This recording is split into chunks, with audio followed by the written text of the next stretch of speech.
آخری جمعۃ المبارک ہے، جسے جمعۃ الوداع کے نام سے یاد کیا جاتا ہے۔ آج کا یہ دن ہمیں یہ احساس دلاتا ہے، یا آج کے دن ہمیں یہ احساس ہونا چاہیے کہ ماہ رمضان کا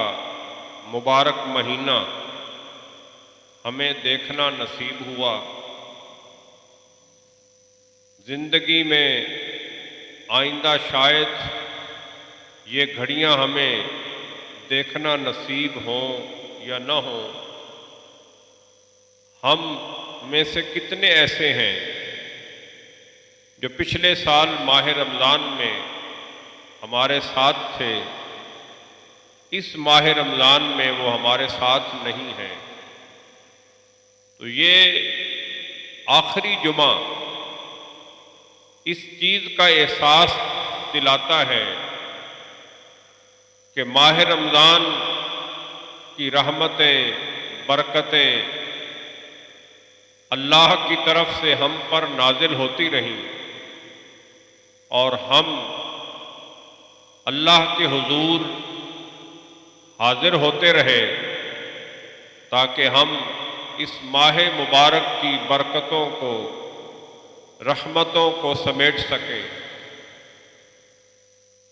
جہاں پہ ہمیں یہ خوشی ہوتی ہے کہ ہمیں ماہ رمضان کی یہ مبارک گھڑیاں نصیب ہوئی ہیں، جہاں پہ ہم سجدہ شکر ادا کرتے ہیں کہ زندگی میں ایک بار پھر ہمیں ماہ رمضان نصیب ہو گیا،